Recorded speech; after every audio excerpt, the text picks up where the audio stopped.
Hi, I'm Bob, the hippie gardener, and if you're a gardener, come along.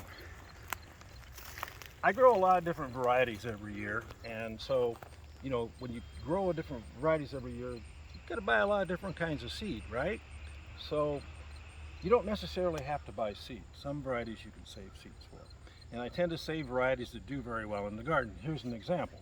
Here's a variety I've been saving for 25 years.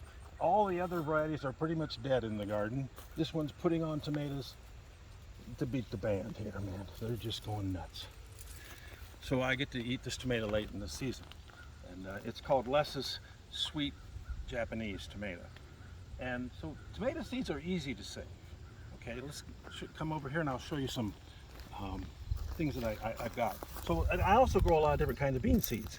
These are called Monte Gustos.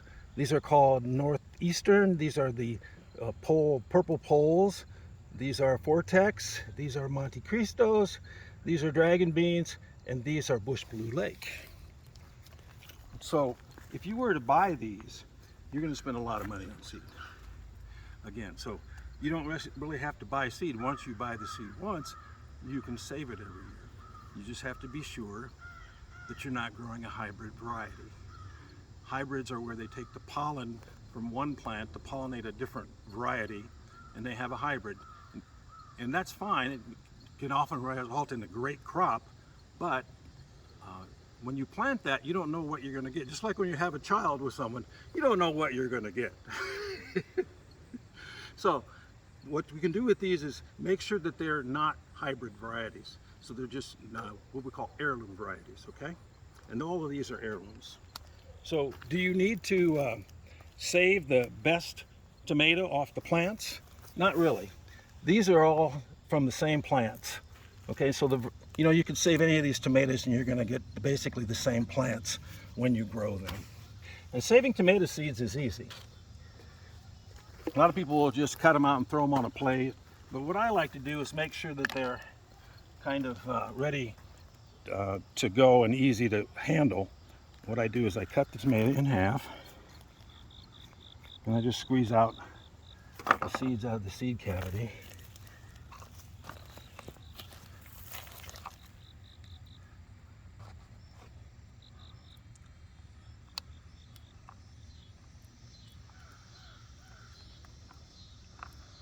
And you can eat the tomato if you want at that point.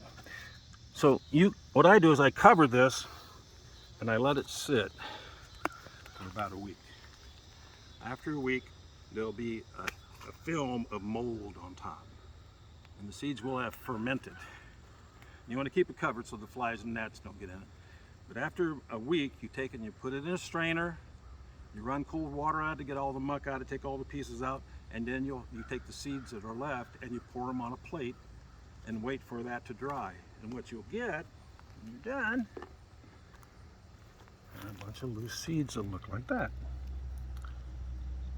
So tomato seeds are pretty easy to save, but I think not everybody does it, but I believe that the fermentation process is critical to making sure you don't have diseases on the seeds when you plant them. So I think that's the reason I do it that way. So you can save bean seeds. They're also very easy to save. These beans, you can't save seeds from these because they're not mature. But when beans, and these look like they're big and kind of got some seeds in them, but you can't save those. How you can tell if they're ready to save is you can just listen. Those have kind of dried on the pod and they're ready to go. So all you do with these is just let them open and the beans are ready to go inside. Now, if you do leave a lot of these to go to seed and you don't use that many to plant the next year, you may have some extra seed. You can eat those like any dry bean. So you can save multiple varieties. Some of these ones here. And you make sure you label your varieties because some of them will look similar, like these do. They don't look that much different. Although these are not completely dry and these will turn a little browner, I think. Another one that's easy to save seeds from are peppers. Again, you got to be careful and make sure they're not hybrids. These are some seasoning peppers that I grow, and they're not hot. So I can just open them up and literally The seeds are there. You just take these out and put them on a plate to dry for a while, and then put them in an envelope until you're ready to use them next year.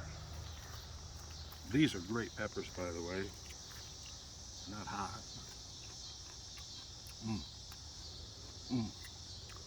Those are excellent.